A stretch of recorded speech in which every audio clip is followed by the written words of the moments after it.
So, hey, I'm Henry Maldonado. This next class that I'm going to be teaching you is going to be an informative speech. This informative speech is going to be for Miss Kirsten Smith, 1305 speech class. I'm going to go over energy drinks, and they're bad for you. Why do we think they're bad for you? What do you got? They give you a short boost of energy and they cause you to crash. They cause you to crash. So I'll tell you a quick story. So a few years ago when I was on deployment, there was these drinks that they would sell at the little stores. They're called Rippets. These Rippets were full of energy, full of vitamins, full of a lot of things that were bad for you, especially niacin. It had like 100%. And right now, you just think niacin, 100%, that means 100% supplementation. That's pretty great, because that's what I thought at 19 years old. I had one, drank it all completely, lay down, and my heart was beating extremely fast. It was palpitating extremely fast, and I felt like I can not only see colors, but those colors that I can see, I could hear them. Like, that's how bad it was. That's how strong this energy drink was. The Rippets, one of the most famous energy drinks in the Middle East while deployment. Now, we drink them mainly because we have a very busy operational tempo. We're always busy, and then we have a hard time finding time to eat food and actually feed ourselves the proper nutrition that we need. By doing that, we end up choosing the wrong things. These things right here that I have in front of you are just one of the many things that we take to keep our bodies going, when in fact they affect us the most. So, my main point to you is energy drinks are bad for you. Now, I know you can relate with me when I talk about working and going to school. Who here has done that at some point? Who here has been at that point where you're like, maybe college was not the best decision. Maybe I should just join the Marine Corps, which we all kind of did, right? But I know that we already have that common ground, and we already understand that sometimes you need to get something quick, like a Monster. Who here already has them out? Who's ever had a Monster at this point? Pretty much everybody except you. So you can, from this little small group, you can say 9 out of 10 Marines have an energy drink. This is one of the lifelines that service members use to begin with. So just keep that in mind.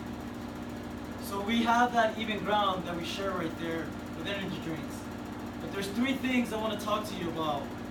1 is going to be why energy drinks are bad for you. 2, ways to properly fuel yourself so these do not become an option. There's a myriad of foods that you can eat instead of drinking one of those. And last but not least, maintaining a healthy balance and a good lifestyle, that you don't have to depend on this, but depend on food, which is ultimately going to give you good nutrition.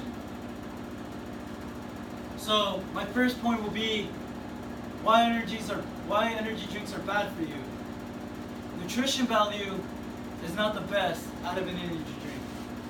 Not only that, after consuming those constantly, your health starts taking damage by a lot of ways. 1, it has a lot of sugar.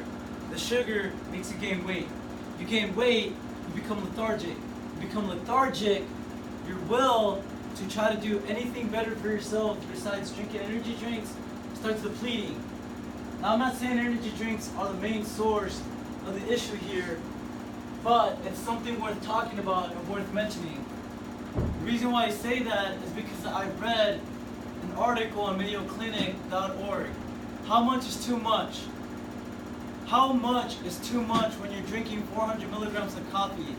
Did you know 400 milligrams of coffee is the equivalent of 10 cups of coffee or 10 cans of Coca-Cola? Does that sound good? No. Absolutely not. That's a lot of sugar. The effects those drinks have on you are dependent on your age, weight, height, and even your metabolism, because ultimately your metabolism is what helps you get that food processed through your body. I also read an article on Livestrong.com about Monster energy drinks, and it talked about a certain vitamin, B6 vitamin, The B6 vitamin, if you consume too much of it, which is funny because what does it say right here on the label? B vitamins. So I'm already attacking a big issue that we all have. B vitamins, too much of that actually injures your nerves. If you drink more than 400 milligrams of that, it starts affecting you. But not just in one day.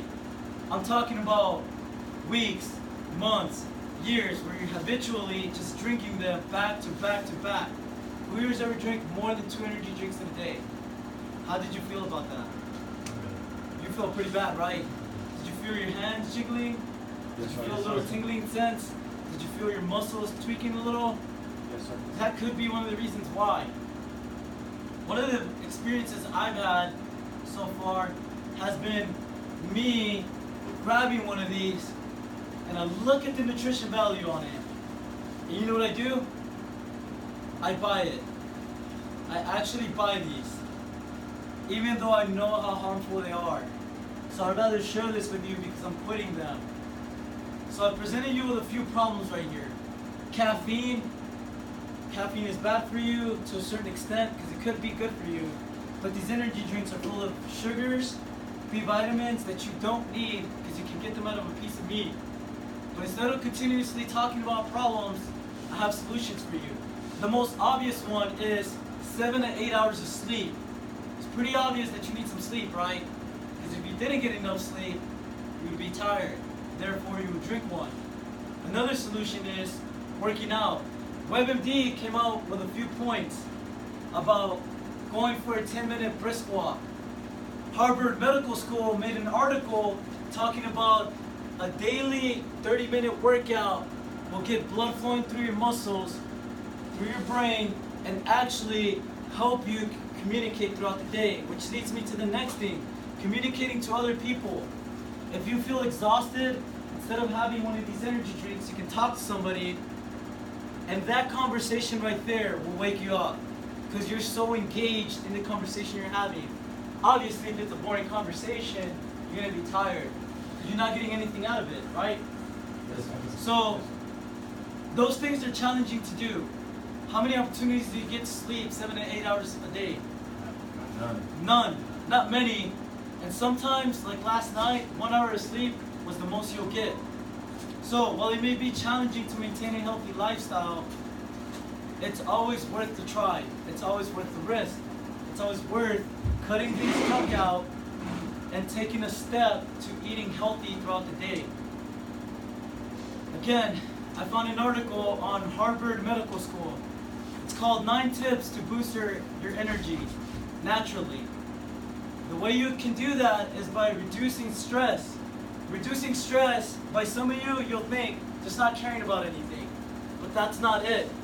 You can reduce stress by avoiding things that you know will make you upset. Not only that, avoiding a heavy workload.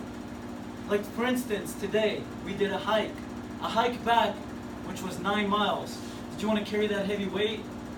No, but you still did it. If we were to cut that off, we would have happy privates running all over this place. Because therefore we just cut off their workload. We cut off the workload, they have more energy. They have more energy, they have more energy to do what? A heavy workload and run around, right? So, whether you might think these are not good ideas or this is bad for you, avoid energy drinks at all costs. Make sense? Yes. So, last but not least, I want to leave you with a thought.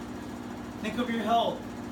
Think of your health now and how much better it can be in the long run if you just decide to put a sugary energy drink.